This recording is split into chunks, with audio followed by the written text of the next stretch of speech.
It's not smart basketball no more. I saw a clip not too long ago where Kobe said, like, yo, it's accidental basketball. And he couldn't have been more right. Like, it's crazy. When we played the Lakers a couple weeks ago, it was so refreshing to play against Bron because every possession is like a chess match. Like, he trying to see when you coming to help so he can zing the pass through. You're kind of playing this cat and mouse game, trying to wait till he turn his head so you can go help. And every possession is some type of chess move. You don't get that today in the NBA often. You go back to like those matchups where we were playing against, and so every now and then you get a matchup like that. But you don't just get that on a regular basis. It's just who can run faster, who can hit more threes. It's no substance. And so I think it's very boring. Thanks for choosing the Urban Scope podcast. I'm back with another pod today in regards to the NBA. As you heard from the clip, Draymond Green says that the NBA is boring. Now, this is a perspective that I've been given for probably the last 6 months or so, just being an NBA fan and being a basketball fan in general. I've been following the WNBA and the college women's basketball a lot lately because of what the NBA doesn't have right now, and I'll get into that in a little bit. But when he says NBA is boring, I think from a general perspective, men's basketball has just been boring. Just speaking from the collegiate level and the professional level, it's been pretty boring. And, many people ask why and what happened to the game, who killed the game, who's responsible for this. And I think it's enough blame to go around.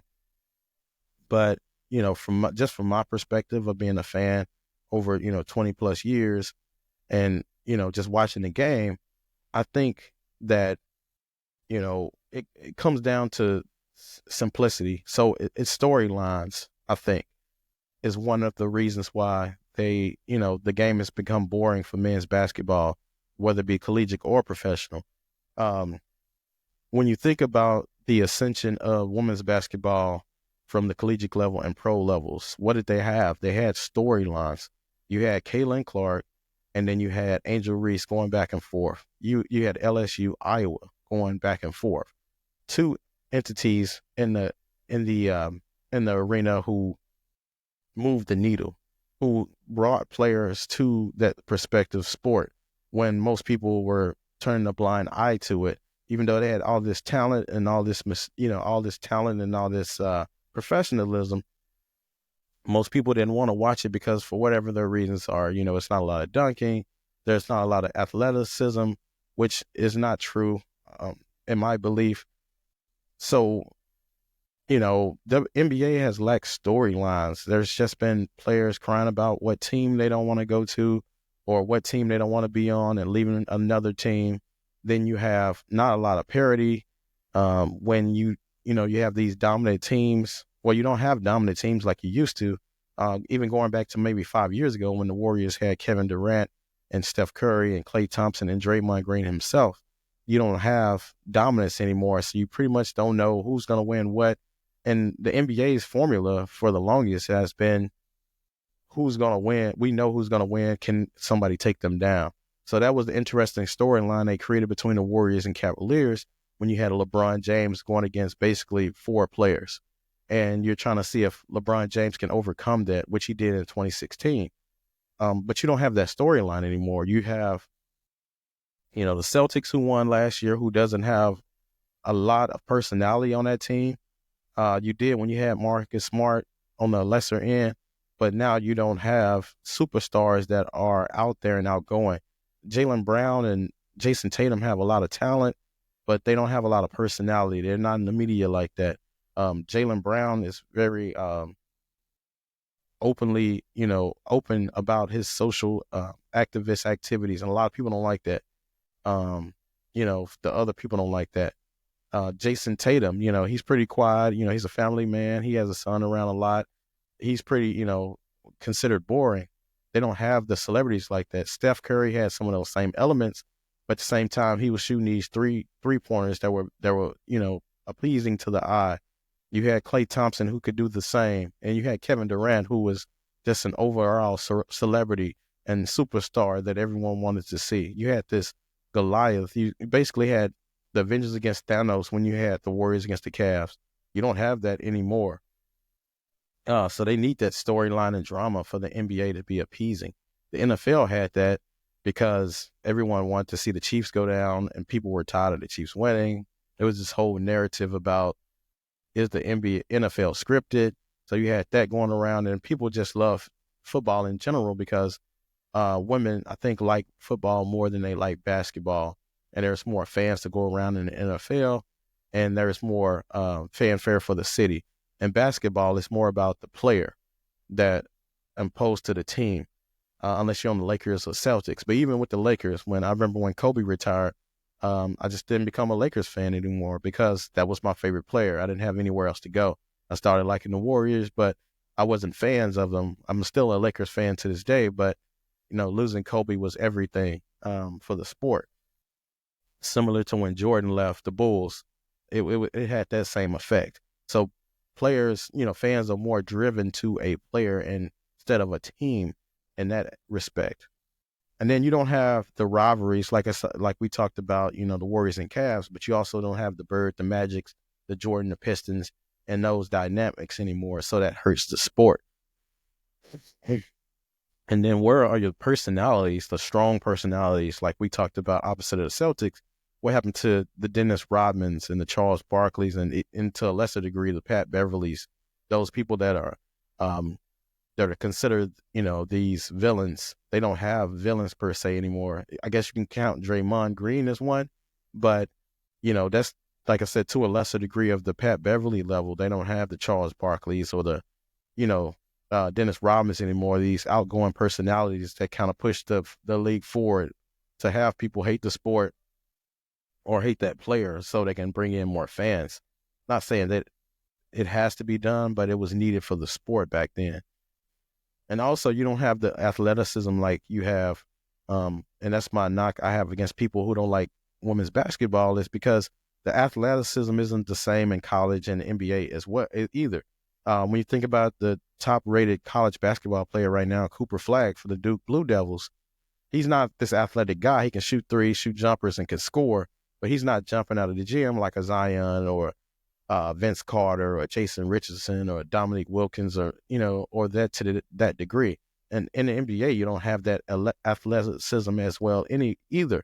And the people that you do have that's athletic, like a Zion Williams or John Morant, they're always injured, so you don't have them on the court all the time.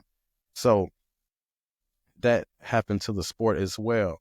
And then a lot of people say, and I can believe this to a certain extent, that money has ruined the sport because, we don't have real contenders that's willing to participate in the things that players used to participate in back in the day. Like you had a Michael Jordan, you had a Dominique Wilkins, you had Vince Carter and a Jason Richardson and all these celebrities back in the day willing to do the dunk competition. You don't have that anymore. You don't have LeBron, John Morant, Zion, Anthony Edwards. Just think of all of those four players join the dunk competition today, what the viewership would be like, what the engagement would be like, what the talk would be about, how social media would be going crazy over this stuff. But you don't have that. The 3-point shootout has remained intact because it's safer, it's less likely to get injured, and I think that's a big component of why people don't do the dunk competition. But it's not a greatly likelihood of being injured in the dunk competition. We haven't seen too many instances of that, and plus NBA players have guaranteed contracts. I know they're trying to grab every dollar that they can, but there's less of an injury risk in a dunk competition than the All-Star game, which they don't go full speed in the All-Star game. We'll see that tonight. And if it's interesting enough, I might cover that All-Star game. But I'm not coming in with high expectations for it. But, the only bright spot with the NBA right now is the NBA on TNT, which is moving to Amazon. which is another problem for the sport. Is I think there's too many outlets. You know, you have Amazon now in the game, then you're gonna have TNT, then you have ESPN, and then you have NBA League Pass, and then they're talking about bringing NBA on NBC, which I think is a great idea for the nostalgia of the sport. So you have all these different outlets and have to pay all these different providers if you want to watch these games, and that could lead some fans to not watch because why would I want to buy 6 apps just to watch one team or watch one player? I'll just watch the highlights when it comes on later, or I'll stream it somewhere, or go to some kind of sports bar or something and watch it for free. I might have to spend $20, but I don't have to commit to some kind of app or some kind of subscription service. So I think the NBA just needs to emulate the NFL model where they make these marquee matchups on select channels. Instead of us having to watch some horrible team like, no disrespect, but the Wizards or, some team like that, have the Lakers and Celtics and all of these, team marquee matchup teams on regularly. They do it after the Super Bowl. They broadcast the games on ABC and ESPN, and you have those Saturday night marquee matchups that you can watch, but that's only lasts for about 2 or 3 months. I think they just need to go to simplicity and keep the games on local channels and keep them with local networks, and that'll help with viewership as well and helping grow the sport. But Draymond also indicated about the officiating. I know he's not a big fan of officiating because it's a lot different than back in the day. It's a lot of ticky-tack calls now. Now, we don't want the game to go back to the 80s where it was basically football and they were throwing people out of the sky trying to do layups and things like that when Jordan played. But it has to be some kind of medium between the physicality, the lack of physicality now, and then the physicality back in the day. They have to make some room for the sports to not turn these fans off and make the sport more interesting. But I think, they should incentivize the All-Star game like they do the MLB. The conference winner will get home field advantage in the finals. That would up the stakes for the All-Star game and have players more competitive. Now this year they're trying to split it up between teams of Team Kenny, Ernie, Team Shaq, Charles, Kenny, and Candace. So they're trying to do something different and they're trying to figure it out. They're experimenting, which is a good thing. They're not becoming complacent and just giving the fans whatever. They're trying to figure it out. So I'm giving them benefit of the doubt on that, trying to figure some kind of formula to work to make things more interesting than the standard, because we know the standard wasn't working. Just like in NFL, the All-Star, their Pro Bowl is just, all over the place. It's flag football. It's just not interesting at all to watch. And I think they should add, the dunk contest and 3-point winner stipulations for the Supermax contracts. So if you win those contests, it factors into your Supermax contracts. That will also incentivize these players as well. And then lastly, I think they should add games played stipulation to the Max and Supermax contract. So the amount of games that you play factors into that Supermax contract. So if they're basing it on a 3-year, 4-year piece of work, a certain percentage of the games need to be played for you to qualify for that Supermax. I think that also would help with the making the sport more interesting, because we know a lot of players sit out, for knick-knack injuries and things like that. Sometimes it's warranted and sometimes it's not, but we'll get more excitement out of the sport and more commitment from these players if it affects the dollar. So tell me, what do you think about the sport and what it needs to be more interesting? And then until next time, I'll see you next time.